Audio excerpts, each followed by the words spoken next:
पिंकी के पति कमलेश की दुकान पर गांव का गुंडा जग्गू दादा आता है और धमकी देकर जाता है कि अगर उसने 1 लाख रुपए नहीं दिए तो वो दुकान तोड़ देगा। घर में सभी परेशान होते हैं। अरे सत्यानाश हो उस जग्गू का, अच्छा खासा लड़का था, पता नहीं क्यों गुंडागर्दी करने लगा, किसी की भी जमीन हड़प लेता है और अब हमारी दुकान के पीछे पड़ा है नास पीटा। मेरे तो कुछ भी समझ में नहीं आ रहा कि मैं क्या करूं। अरे बेटा, मैं तो कह रही हूं कि 1 लाख रुपए दे दो और छुट्टी पाओ इस जग्गू दादा से। नहीं माँ, मेहनत की कमाई है, ऐसे कैसे दे दूं? मैं तो 1 रुपया भी नहीं देने वाला उसे। अरे पैसा तो दोबारा भी कमा लेंगे, पर जान है तो जहान है। नहीं पिताजी, मैं नहीं दूंगा पैसे, मैंने फैसला कर लिया है। पिंकी कमरे में आकर सोचने लगती है, मेरे पति के ऊपर ये कैसी मुसीबत आ गई है। हे भगवान, क्या करूं मैं?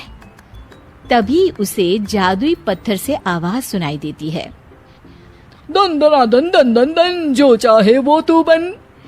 अरे हाँ, मैं भी कितनी भुलक्कड़ हूँ, मेरे पास तो जादुई पत्थर है, पर मैं क्या करूं? जग्गू दादा तो बहुत बड़ा गुंडा है, उसका सामना मैं कैसे कर पाऊंगी? पर मुझे ये करना ही होगा। पिंकी प्लान बनाती है और उसे एक आइडिया आता है और वो आइडिया वो सबको बताती है। सुनिए, मेरे पास एक प्लान है, आप जग्गू दादा को पैसे देकर उन्हें घर पर खाने पर बुलाइए। सब ये सुनकर दंग रह जाते हैं। लो और सुनो, अरे वो तुम्हारे दूर के चाचा नहीं है जिसको खाने पर बुलाया जाए, जग्गू दादा है, इस गांव में सबसे अमीर और 1 नंबर का गुंडा।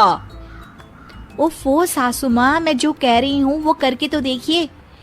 मैं आपको यकीन दिलाती हूँ कि कल के बाद जग्गू दादा हमें कभी परेशान नहीं करेगा।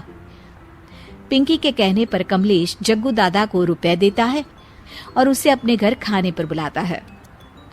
अरे भाई, मानना पड़ेगा कमलेश, काफी तरक्की कर लिया तुमने। 1 लाख रुपए तो बड़ा ही कम डोनेशन था। जग्गू दादा सोफे पर बैठता है और सबसे मिलने लगता है। अरे भाई लता मौसी, ठीक तो हो ना? सुना है घुटने में बहुत दर्द रहता है। हाँ बेटा, पर तुझे कैसे पता चला? अरे जग्गू दादा सारे गांव की खोज खबर रखता है, और वैसे भी मेरी माँ और आप तो बचपन की सहेलियां थी ना, तो आप तो हमारी मौसी हुई। मौसी कहकर 1 लाख रुपए का चूना लगा रहा है कमबख्त। तभी बेल बजती है और कमलेश दरवाजा खोलता है तो सब दंग रह जाते हैं। अरे एमपी साहब, आप आइए आइए, आप कमलेश को कैसे जानते हैं? अरे भाई, कमलेश हमारे बड़े ही अच्छे मित्र हैं और मैंने सुना है कि आप इनकी दुकान हड़पना चाहते हैं, इनसे चंदा भी मांगते हैं आप। अरे एमपी जी, वो तो बस थोड़ा धंधे में मंदी चल रही थी तो गांव वालों से थोड़ी मदद मांग ली।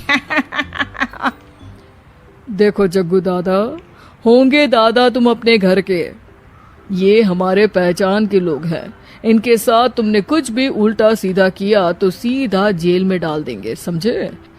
फिर वहां बाकी कैदियों से चंदा मांगते फिरोगे क्या? जग्गू घबरा जाता है और वहां से जाने लगता है। जी जी एमपी जी, समझ गए, हम चलते हैं, हमें माफ कर दो कमलेश बाबू। अरे बेटा, खाना तो खा लेता। अरे जग्गू। जग्गू दादा को भागता देख एमपी के रूप में बदली पिंकी हंसने लगती है और सब एमपी के पास आते हैं और उनका धन्यवाद करते हैं। आपको कैसे पता चला एमपी साहब कि जग्गू हमें परेशान कर रहा था?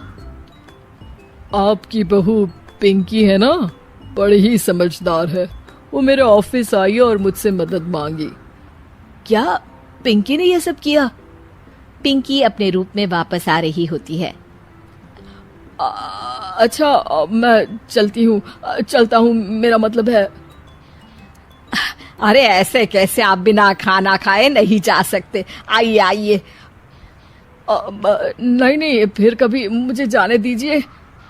पिंकी भागती है। अरे इन्हें किस बात की जल्दी थी?